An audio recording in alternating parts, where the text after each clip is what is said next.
This is my dream, and you don't even know my name. It's Cynthia. Your dream?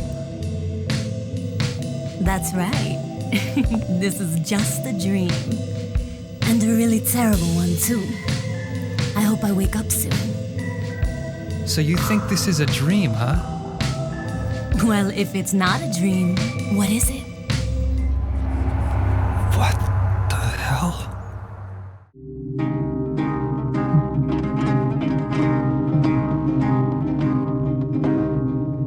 While it's considered the black sheep of the Team Silent titles, and I do feel it's the worst of the four, Silent Hill 4 has its moments of brilliance. They made some tweaks to the Silent Hill formula. They got more experimental on the gameplay front. Some of the execution misses the mark, but the title does some really interesting things that the prior titles do not.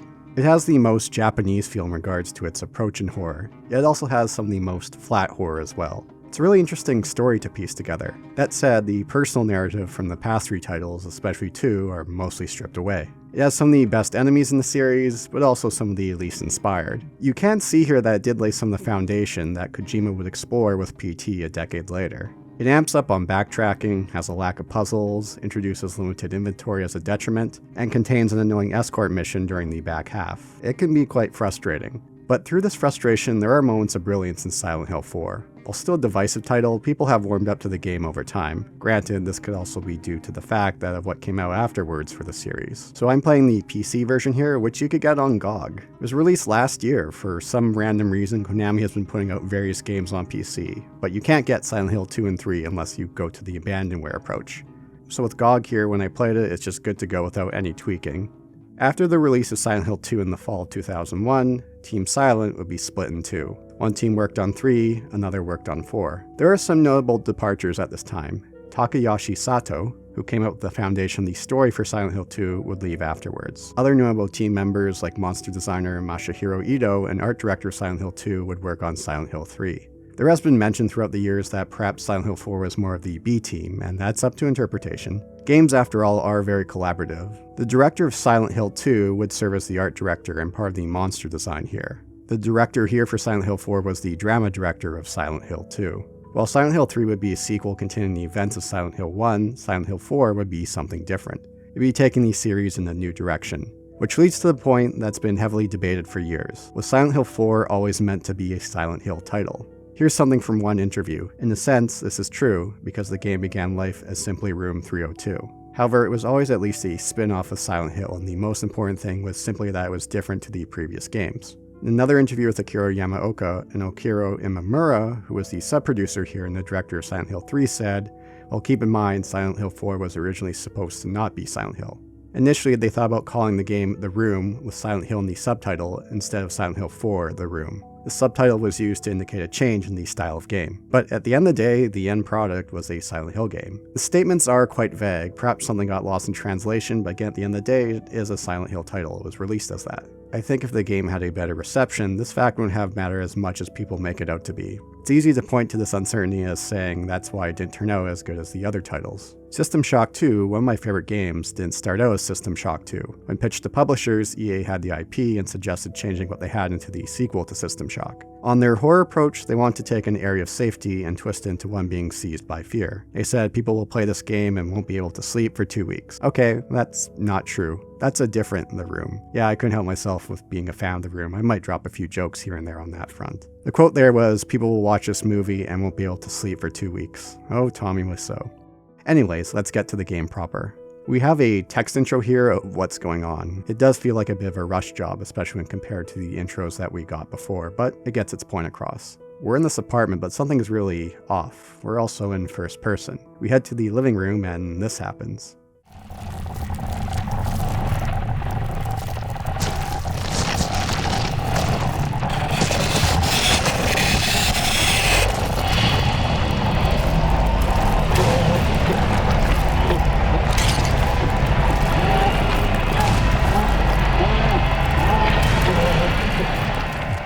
We switch to the current day and our protagonist, Henry Townsend. Henry has been trapped in his apartment in the last few days, but a hole pops up in the wall in the bathroom, so he makes a quick exit to see where it goes. This takes him to a nearby subway station. Silent Hill 4 makes some pretty noticeable departures from past titles on a number of fronts, especially on gameplay. First, there's the room, or the apartment itself, room 302, where Henry lives. It's small and just has a few rooms. It's all in first person. This is the only place you could save.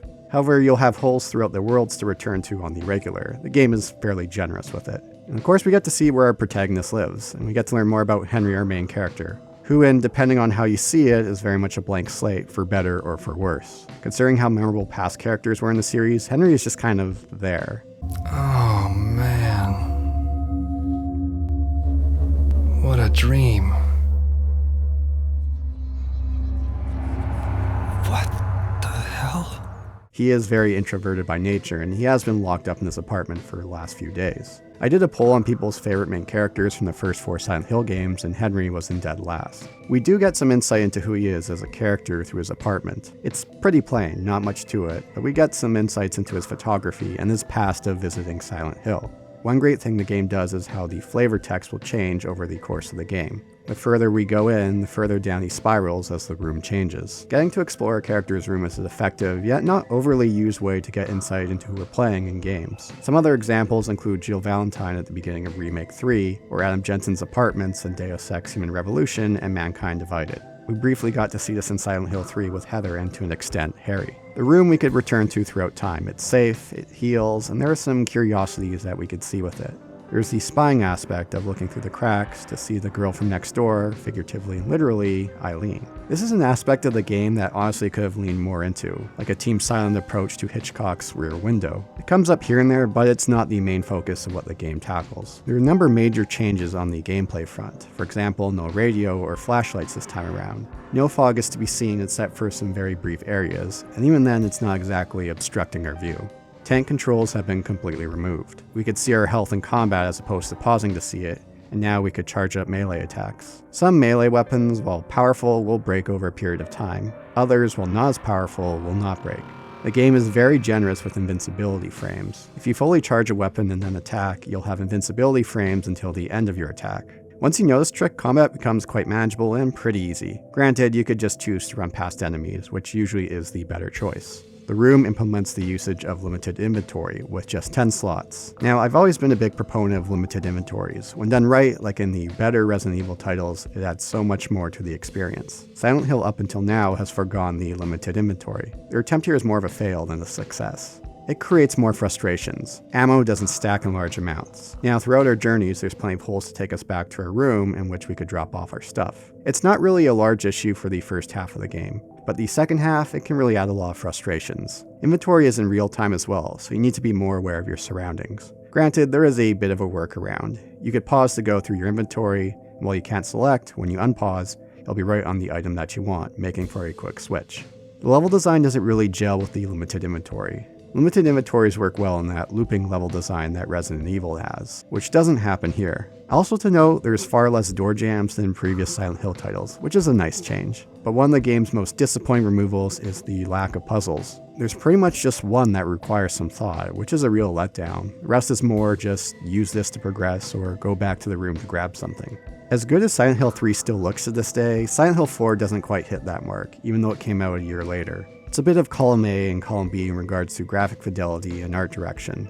There's something off about the lighting here. Things are a lot more dull and gray. And sure, some of that is intentional, like with the room itself, but it's really noticeable after I just played Silent Hill 3. That said, the models still look great. And of course, the music is still fantastic. I really love the music that plays during the title screen.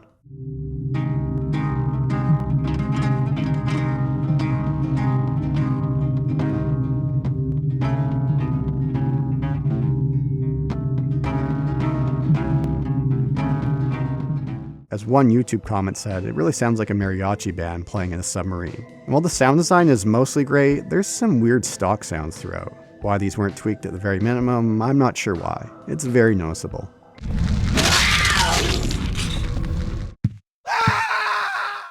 So now we're going to get into spoiler territory for Silent Hill 4. This game is not a personal story for Henry. While the first game was a less a story, Harry was there to rescue his daughter. Silent Hill 2 and 3 were very personal stories for our protagonists. Henry here is more along the lines of being caught at the wrong place at the wrong time. This is the story about Walter Sullivan, and we're along for the ride. Walter Sullivan was first mentioned in various notes in Silent Hill 2. That said, it's a fun mystery to piece together that can be pretty confusing to follow and nail down. There are many aspects, of course, still up to interpretation, but it's different than past titles. The first area we go to is the subway station. It does feel a bit uninspired, especially since we just visited a subway area in Silent Hill 3, and that area itself wasn't overly inspired to begin with. We meet Cynthia, and we have a great Lynchian conversation about this being a dream, which I started the video with. We're also introduced to ghosts at this point, a new addition to the series. One thing I really enjoy about the room is implementing a lot more of that Japanese style of horror compared to the past 3 titles. There's still plenty of that Western influence, but the behavior and presence of ghosts really adds to that Japanese sense of horror that just unnerves me.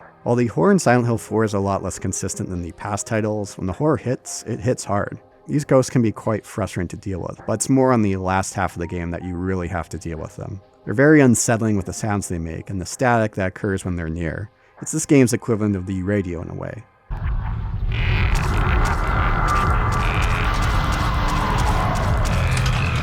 There's this very frustrating design choice of going up or down this escalator, trying to deal with these enemies who pop out of the wall. It just goes on and on. It's not fun by any stretch of the imagination. One of the game's best scenes will come across Cynthia on her dying breaths, although I do have to note Henry's reaction does crack me up. I do get some similar vibes here from certain moments in the room. Are you okay? Spoilers ahead for the room, so look away if you haven't seen it. Wake up, Johnny, come on! Unlike past titles, the voice acting here is fine, but nothing noteworthy. It comes across as a bit flat, especially with Henry, even if that was the intention that they were going with him. And while every cutscene in previous titles always seem to be knockouts, a number of them here just don't quite hit the mark. That said, there are still some great ones, this one included, and besides Henry's bizarre reaction. So what's happening here is we're stepping into the other world of Walter when we go through the hole. We enter these dreamscapes of his. When we return to our room, we awaken from our bed. However, people dying in this other world will also die in the real world, as seen with Cynthia. That's how the game progresses. We'll have an area and have a murder take place as we try to piece together what's going on. As we make trips back to room 302, there will be changes, such as looking through the peephole, seeing the handprints on the wall. We'll get to see Frank Sunderland, who's the superintendent here, and is James' father. We'll slowly be fed notes under our door to try to piece together what's going on. Next area that we go to will have us just outside Silent Hill at the Wish House Orphanage. So in this game, we don't go into Silent Hill itself, but more the surrounding area. Here we're overlooking Toluca Lake. And while it's a bit of a letdown, I don't think it's a major detriment against the game that we don't actually go into Silent Hill itself. The area is quite small, but there's plenty of lore that we can pick out here, especially later on when we return. And it's one of the few cases of returning to our room in order to progress. There's a point that we pick up this key, but if we try and go back to the main area, it just loops through. However, if we return the key to the room and enter a hole at a different place, we can make use of the key. The game makes use of this a few times, but it's mostly go back to grab something from the room to use here, like giving Jasper the chocolate milk from our fridge.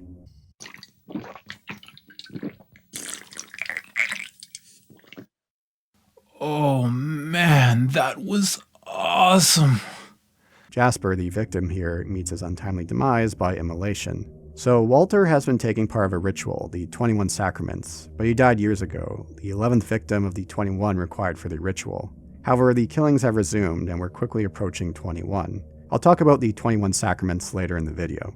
The water prison feels much more in the vein of the classic Silent Hill level design. There's plenty of verticality. Where is this exactly? It's supposed to be a water treatment facility, but on Toluca Lake? Granted, this is delving into the memories of Walter being here as a child, so where this place is unknown. And here it's pretty much the only real puzzle in the game, of turning up the rooms to light up the basement. I mean, come on, Henry, it's a number keypad. It's not like the numbers are going to be in different locations. Still, it's a decent puzzle that takes some time to work through. I mentioned earlier that the enemy design is really inconsistent here. While it has some of the best, it also has some of the most uninspired. So the prison does contain one of the most unsettling monsters in the series, and that being the twin victims. The monsters here that we see are a reflection of Walter's world. I have to mention again that Masahiro Ito, who worked on monster design on the first 3 titles, was working on Silent Hill 3 here at the same time and didn't contribute to 4. That's not a knock against those who worked on this title. The twin victims and the ghosts are great. Most of the other enemies are fairly uninspired. There's something about that lack of radio and the way they pointed at you before approaching that first time I saw them, it just scared the shit out of me. The next 2 sections are the building world and then the apartment world. The apartment world, getting to walk around our apartment building in this other world, is the game's highlight. Plus there's no real doors jammed here, so we more or less get to go into everyone's units. We don't need to go to everyone in order to progress, but we'll also gain a lot of insights into our neighbors. While we don't really have any connections to the other victims so far, the 20th is set to be Eileen, our neighbor. However, she does not die. the young child version of Walter here intervenes, ensuring that she doesn't. We'll learn that many years ago, Eileen was one of the few people to ever show Walter kindness, something that he never forgot. I got this from Miss Galvin. A long, long time ago. And the fact that she's living in the apartment next to the one that Walter calls home, where he was born, whether this is something that she was called to or it just happened to be a coincidence, it's hard to say. It might just be bad timing. Same case goes here for Henry, although there are some bits here and there that mention perhaps he was beckoned to this room, just like how he was beckoned to Silent Hill. However, the game doesn't really much dig into this. It could be a bit of a missed opportunity. Having a more personal connection to Walter with Henry could have added a fair amount more to the story. Now, a Silent Hill game wouldn't be complete without a trip to a hospital, in which we make our way now, where Eileen has been taken. The old hole is now gone in the bathroom, but we open another one in the laundry room. And one moment that really unsettles me is returning back to your room and looking through the peephole. When you do, that stuffed rabbit that you saw in Eileen's bed is now pointing at you. These women monsters are, well, somewhat comical, yet still unsettling with the belching. It gets really funny when they do fall downstairs. It's memorable, even if not for the best of reasons. There's also wheelchairs, although I don't find them that unsettling. It's one of the weaker enemies in the franchise, if not the weakest I found with the Team Silent titles. Of all the rooms we could explore here, the most notable one is the room with Eileen and her giant head.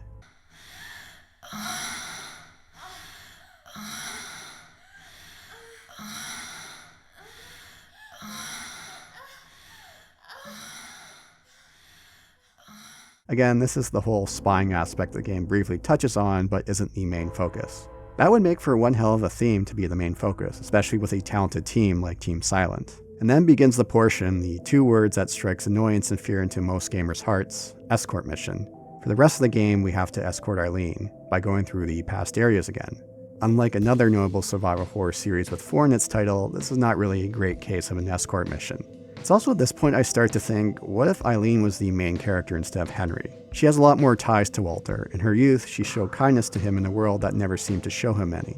She's very likable, she's very kind and caring of those around her. Even in a state of near death, she still checks in with a young Walter if he found his mother. Hey, kid. Thanks.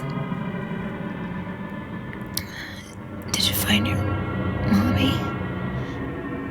This could have been something very interesting if the game was from her perspective of being spied on as opposed to doing the spying itself. It may have retreaded a bit on some of the themes that Silent Hill 3 looked at, but I do wonder. But back to the escorting. Eileen has been banged up and moves much slower than us, in which case you'll have to do the awkward switch between walking and running. If you enter another room and she's too far away, she won't come with us. She can't die, but she can take damage, which will have an impact on what ending you can get. However, the back half will have us collecting holy candles, which we could use to heal her. You could also arm her with a few weapons to make taking out enemies easier. And if you do need to run by enemies, just unequip her. You have some interesting occurrences if she does take too much damage.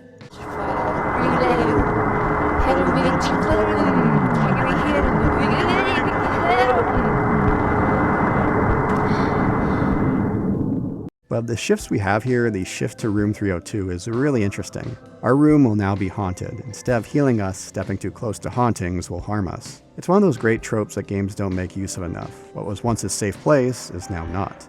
There are a number of hauntings that we can encounter. We can remove these with holy candles.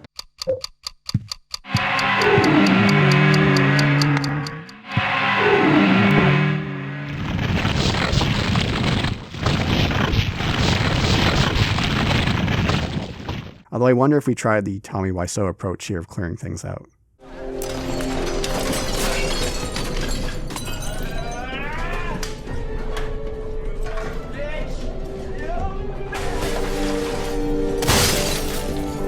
As long as you explore the worlds, you'll find plenty of these holy candles, and the hauntings will be easy to deal with.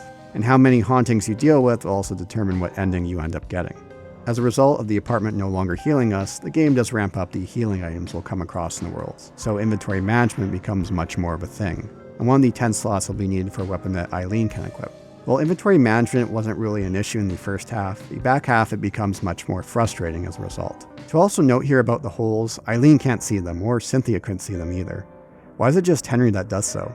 It's something I haven't found a reasonable answer for, and that's fine. It's one of those things that of course can be up to interpretation. Now also with this escort mission, we'll have one of the other game's biggest shortcomings, and that's reusing these same levels again.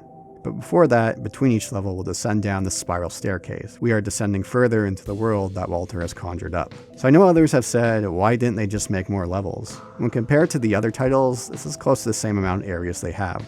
So for them to create a whole batch of new areas would have not exactly been feasible unless they were given a lot more time. Do recall they were also doing a lot more experimentation with this title, especially on the gameplay front. So what could they have done? Perhaps they could have created one or two smaller areas. That's a possibility. Could they have changed the layouts of the current ones? This does happen a bit, and there are slight change-ups as Eileen can't descend ladders. So there will be areas that we need to explore this time around that we didn't need to before. Still, they were put in a bit of a bad situation here. I mean, they could have also just cut to the apartment for the last section instead of going through the other past areas. But that also removes a fair amount of time out of the game. That said, I think it is longer than previous titles, so I don't think it would have been a huge issue if they did that. Anyways, they put themselves in a bit of a rock and a hard place here with what they went for. Back to the subway world. The ghosts really ramp up here. We'll come across Cynthia, now in ghost form, very much in that classical Japanese ghost appearance. Why didn't the makers of fucking, like, The Ring and Ju-on, why didn't they sue this shit? That's blatantly stolen from them. You could use saint medallions to keep them at bay, along with swords of obedience to pin them. There is a limited amount of swords, so you won't be able to pin all the major ghosts for each of the following levels. If you do want to pin them down, they'll take quite a bit of damage before you could pin them with the sword. There are silver bullets that you could use to put them down instantly for pinning with the sword, but there are only 3 in the game. At the Wish House level, we'll now have Walter pursuing us with a gun and a chainsaw. Again, you could just run by him and he only pops up in a few areas. Jasper is the ghost here on fire, though he is pretty easy to avoid, and has some great unsettling sound design. There are some lore dumps here we could get, where Eileen can read the graves that we couldn't read earlier, some insight into the area and about Walter, along with mentions of Dahlia. So let's talk more about this 21 Sacraments ritual. By completing this ritual, Walter can bring about paradise and rebirth the god. At the Wish House, he was brainwashed by Dahlia to do so. But what about rebirthing the god with Alessa though? Well, this is where the Silent Hill timeline gets a bit confusing. There's a guide on the site Silent Hill Memories that places the birth of Walter about 10 years prior to Dahlia performing the ritual through Alessa. This idea of the 21 Sacraments has been placed in Walter's mind before Dahlia discovered she could do the ritual with Alessa. However, it was just 10 years ago or so before the game that Walter makes his first kill, which he kills 10 people in 10 days before taking his own life, being the 11th victim. And what about Walter dying himself? Well, part of it was the ritual of the Holy Assumption. This allowed him to kill himself to be the 11th of the 21 victims, but his ghost would live on. It wouldn't be for a couple more years that the killing would resume. Of course, it's handy that the previous tenant of Room 302 who disappeared was Joseph, a journalist. This is the same Joseph who did the expose on the cult that we could find in the hospital in Silent Hill 3. It's his notes that we've been receiving and piecing together what's been going on. As I said earlier, it's pretty fun to do so, trying to get to the bottom of this mystery. However, there's still plenty of ambiguity and much up to interpretation. The prison is the most annoying portion, as we have to actually deal with one of these ghosts. We have to down him to take a key in order to progress. As I mentioned, there are silver bullets to make this easier, but I missed them unfortunately. So it takes a fair amount of damage before he'll go down, so this actually took me a few tries. Plus he'll comically do this barrel roll into us.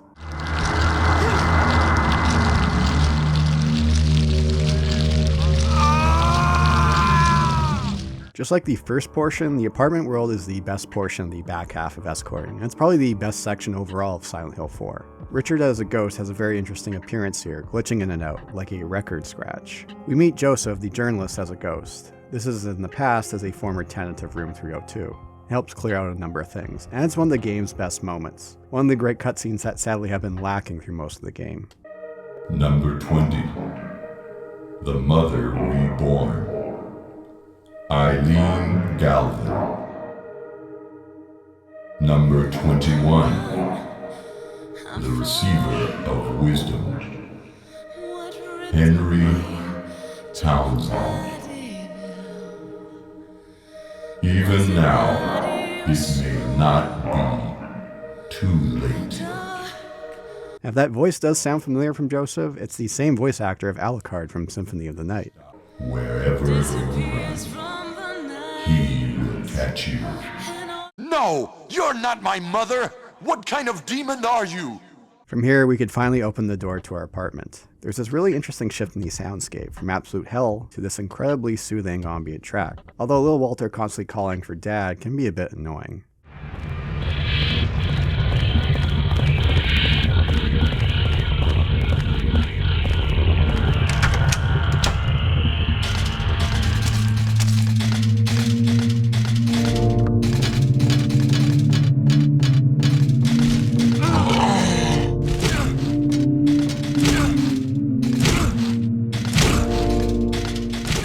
Everything here starts to come together story-wise, while the rest of the world continues to descend into this hell the closer we get to Walter. Before we get to the final encounter with him, we have to get the umbilical cord which Frank Sutherland has held onto. On a bit of a note, I have to talk about here before we get to the end about the Silent Hill 4 Circumcision Theory. In late 2015, one of the admins on the Silent Hill wiki started updating Walter's page. This admin wrote about the symbolism of how Silent Hill 4 points to Walter being circumcised, and goes into great details into the impacts about circumcision.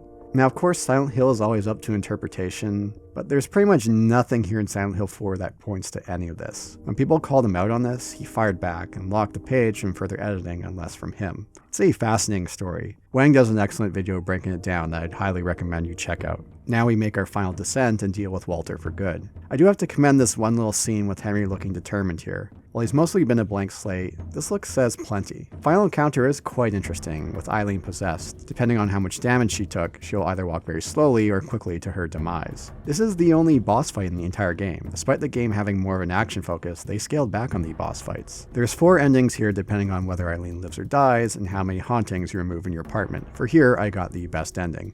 Oh, and there's no UFO ending here. They did have one in mind, but it was cut for time.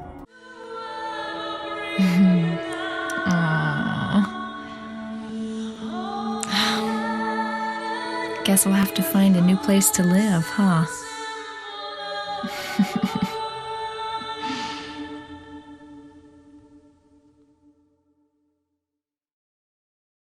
So while Silent Hill 4 released to a positive reception, it was a much more muted response than the past titles. It's much more divisive in what it did. Despite being one of the giants in survival horror, it comes nowhere close to the sales numbers of Resident Evil. The first Silent Hill sold well, but numbers dropped over time as the series progressed. But hey, maybe the 5th game was going to help with the series, right? 7th generation consoles were on the way. After all, Team Silent had been one of the best in the industry of pushing hardware limits. There were plans to make use of those initial ideas they had for Silent Hill 3, something in the daylight, and akin to Silent Hill 2 of someone being called to town, something being much more psychologically horror-driven. But in 2005, Team Silent was disbanded by Konami. Going forward, Konami sent the series off to Western developers, and save for the brief revival with PT, has been on choppy waters ever since. So yeah, keep going, and there's a movie theater on your right. Fuck! Are you fucking I honestly serious? didn't mean Are to you do fucking that. serious? I didn't mean to do that. It's one of those worst aspects that popped up during the 7th generation. Japanese IPs being developed by Western developers. With the exception of Nintendo, who kept a very close eye when sending their IPs to Western developers, I can't think of really any titles that were successful from this approach. Silent Hill is one of the more noticeable examples of Western developers not understanding what made Silent Hill tick. It wasn't until the series got back into Japanese hands that it started to see a major turnaround with PT, but we all know how that turned out with Konami and Kojima. So this is a bummer that Silent Hill 4 would end up being the swan song of Team Silent. While I do consider it the worst of the 4, it's still a great title. I can understand the criticisms that the game gets, but I think time has helped soften those earlier impressions. It was an experiment in trying to do something different to the formula. While it didn't work out, there's some flashes of brilliance throughout. It's a shame that Team Silent weren't able to take these lessons forward with another title. And no matter what Konami did with the series afterwards, we'll still always have these Team Silent titles. Ones that we could always come back to again and again. One in which every time I replay, I'll find something new. Titles that to this day are still heavily discussed and theorized over. And while The Room may not be the most favorite of the 4, it's still an excellent addition to the Team Silent catalog. I did not hit her. It's not true. It's bullshit. I did not hit her. I did not. Oh, hi, Mark. Oh, hey, Johnny, what's up? I have a problem with Lisa. She said that I hit her. What? Well, did you? No, it's not true. Don't even ask. What's new with you?